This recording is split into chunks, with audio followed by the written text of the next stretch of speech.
नमस्कार दोस्तों। 13 अप्रैल 2029 एक विशाल क्षुद्र ग्रह एपोफिस जो 1000 फीट से भी बड़ा है, धरती के बहुत ही करीब से गुजरेगा। अगर ये पृथ्वी से टकरा गया तो ऐसी तबाही मच सकती है जैसी मानव इतिहास में पहले कभी नहीं देखी गई। हिरोशिमा पर गिराए गए परमाणु बम से यह 10 लाख गुना ज्यादा ऊर्जा रिलीज करेगा। सैकड़ों मीटर ऊंची सुनामी की लहरें उठेंगी और पूरे शहर तबाह हो सकते हैं। लेकिन सिर्फ यही नहीं, 12 जुलाई 2038 को भी एक और क्षुद्र ग्रह के पृथ्वी से टकराने की अफवाहें उड़ रही हैं। और देखिए, इस पोस्ट को इसमें बताया गया है कि टकराव की 72% संभावना है। नासा पहले ही अलर्ट जारी कर चुका है और प्लानिटरी डिफेंस एक्सरसाइजेस शुरू कर चुका है। और यह पोस्ट तो सिर्फ कुछ ही हफ्ते पुरानी है। अब आईएसआरओ प्रमुख ने भी चेतावनी दी है कि मानवता का अंत हो सकता है। उनका कहना है कि मंगल ग्रह पर माइग्रेट करना एक विकल्प हो सकता है और सभी वैश्विक स्पेस एजेंसियां इस पर काम कर रही हैं। तो सवाल ये उठता है कि इसमें कितनी सच्चाई है। कौन कौन से क्षुद्र ग्रह वास्तव में पृथ्वी के लिए सबसे बड़ा खतरा है और नासा की योजना क्या है? आइए इन सभी बातों को विस्तार से समझते हैं इस वीडियो में। क्षुद्र ग्रह एस्टेरॉइड्स को प्लैनेटॉइड्स भी कहा जाता है क्योंकि ये छोटे ग्रहों जैसे होते हैं। ये मुख्यतः पत्थरों के विशाल टुकड़े होते हैं जो अंतरिक्ष में सूर्य की परिक्रमा कर रहे होते हैं। इनका आकार 10-20 मीटर से लेकर 100-200 किलोमीटर तक हो सकता है। अब तक खोजा गया सबसे छोटा क्षुद्र ग्रह सिर्फ 2 मीटर चौड़ा है और सबसे बड़ा है सीरस, जिसका व्यास 940 किलोमीटर है। हमारे सौरमंडल में अधिकांश क्षुद्र ग्रह मार्स और जुपिटर के बीच स्थित एस्टेरॉयड बेल्ट में पाए जाते हैं। इसमें लाखों क्षुद्र ग्रह मौजूद हैं। किताबों में यह बेल्ट कुछ इस तरह दिखती है, लेकिन असलियत में 2 क्षुद्र ग्रहों के बीच की औसत दूरी 10 लाख किलोमीटर से भी ज्यादा होती है। लेकिन कभी कभी कुछ क्षुद्र ग्रह इस बेल्ट से बाहर निकल आते हैं और पृथ्वी के बहुत करीब आ जाते हैं। ऐसे पिंडों को नियर अर्थ ऑब्जेक्ट्स यानी नियोज कहा जाता है। नियोज सिर्फ क्षुद्र ग्रह ही नहीं होते, ये धूमकेतु, मीटियर्स, मीटियोराइट्स और मीटियोरॉइड्स भी हो सकते हैं। इनके बीच क्या अंतर है? एस्टेरॉइड्स चट्टानों और धातुओं से बने होते हैं। कॉमेट्स बर्फ, धूल और पत्थरों से बने होते हैं, जिन्हें डर्टी स्नोबॉल्स भी कहा जाता है। धूमकेतु काइपर बेल्ट में पाए जाते हैं, जो नेपट्यून से भी बाहर स्थित है। जब कोई धूमकेतु पृथ्वी के पास आता है तो उसकी पूंछ दिखाई देती है, जबकि क्षुद्र ग्रह की नहीं।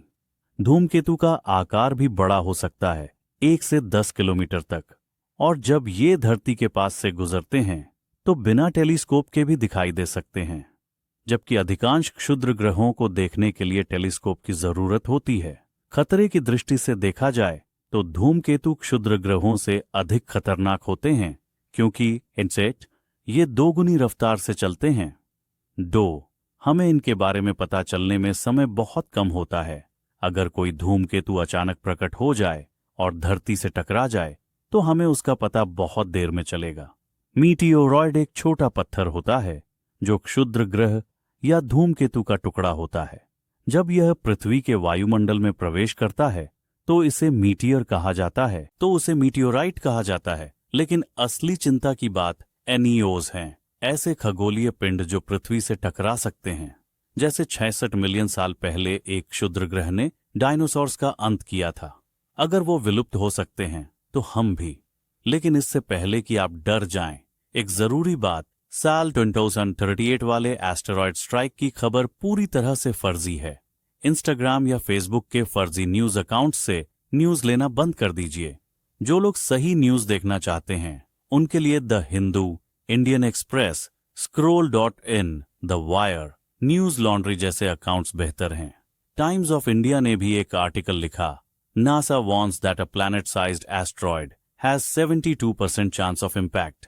लेकिन ये क्लिक बेट हेडलाइन थी। आर्टिकल में आगे पढ़ें तो साफ लिखा है, नासा ने एक हाइपोथेटिकल एक्सरसाइज किया था जिसमें यह कल्पना की गई थी कि अगर 2038 में कोई एस्टेरॉयड टकराए तो क्या तैयारी होनी चाहिए। ये एक अभ्यास था जिसमें NASA, European space agency, UK space agency और यूनाइटेड नेशंस जैसे संस्थानों के 100+ विशेषज्ञों ने भाग लिया। इसका मकसद था क्या कदम उठाने होंगे अगर हमें 14 साल पहले पता चल जाए कि टकराव तय है। अब बात करते हैं एपोफिस की, जो 13 अप्रैल 2019 को धरती के बेहद करीब से गुजरेगा, सिर्फ 30,000 किलोमीटर दूर से। इतनी दूरी पर कई उपग्रह भी पृथ्वी की परिक्रमा करते हैं। नासा ने इसका रास्ता दिखाने वाला वीडियो भी जारी किया है और उस दिन आप इस क्षुद्र ग्रह को आंखों से देख सकेंगे। रात में आसमान में तो क्या यह टकरा सकता है? उत्तर है 0%। 2004 में जब इसे खोजा गया था तब शुरुआती अनुमान के मुताबिक टकराव की संभावना 2.96% बताई गई थी। हालांकि यह भी बहुत ज्यादा नहीं थी, पर परिणाम इतने विनाशकारी हो सकते हैं कि इतनी कम संभावना भी डरावनी थी। इसी वजह से इसे सिटी किलर और गॉड ऑफ केओस कहा गया। एपोफिस नाम भी एक मिस्र के पौराणिक दैत्य के नाम पर रखा गया, जो अराजकता और विनाश का प्रतीक है। लेकिन आज वैज्ञानिकों ने यह स्पष्ट कर दिया है कि 2029 में यह टकराव नहीं होगा। यह धरती से सिर्फ गुजरेगा। हाँ, भविष्य में 2036 या 2068 में क्या होगा, यह समय और भी सटीक डेटा बताएगा। लेकिन 2029 की बात करें तो फिलहाल कोई खतरा नहीं है। क्या आप जानते हैं कि 2029 में एक विशाल एस्ट्रॉयड धरती के पास से गुजरेगा? उसे एपोफिस कहा जाता है। और जब यह धरती के पास से गुजरेगा तो ये एक ऐसे क्षेत्र से गुजरेगा जिसे की होल कहा जाता है। की होल वह इलाका होता है जहां धरती की ग्रेविटी किसी एस्ट्रॉयड की कक्षा यानी ऑर्बिट को बदल सकती है। और ऐसा हुआ तो 2036 में इसके टकराने की संभावना बढ़ सकती थी। पहले वैज्ञानिक भी इससे डरे हुए थे, लेकिन अब डरने की कोई बात नहीं है। नासा ने साफ साफ कह दिया है कि आने वाले 100 सालों तक ये एस्ट्रॉयड धरती से नहीं टकराएगा। इस वजह से इसे अब नियर अर्थ ऑब्जेक्ट की खतरे वाली लिस्ट से हटा दिया गया है। अब आप सोच रहे होंगे, क्या सच में ऐसी कोई रिस्क लिस्ट होती है? बिल्कुल होती है। दुनिया भर की स्पेस एजेंसियां एक रिस्क लिस्ट बनाती हैं, जिनमें उन एस्ट्रॉयड्स को शामिल किया जाता है जिनसे भविष्य में टकराव की संभावना हो। जैसे कि यूरोपियन स्पेस एजेंसी की वेबसाइट पर आपको ये लिस्ट मिल जाएगी। संभावित टकराव की तारीख, समय, संभावना और एस्ट्रॉयड का आकार सब कुछ लिखा होता है। इस लिस्ट में नंबर 1 पर है एस्ट्रॉयड 2023 VD3, जिसे साल 2023 में खोजा गया था। इसका आकार सिर्फ 11 से 24 मीटर के बीच है और इसके 8 नवंबर 2034 को धरती से टकराने की 0.2 CPH% संभावना है, यानी 1 in 387 चांस।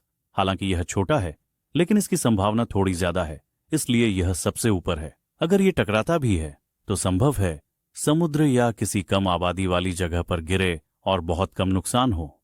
2013 में ऐसा ही कुछ हुआ था। रूस के चेल्याबिंस्क शहर में 20 मीटर के एक मीटियर ने वहां जबरदस्त धमाका किया। खिड़कियां टूट गईं, इमारतें हिल गईं और 1500 लोग घायल हुए, पर कोई जान का नुकसान नहीं हुआ।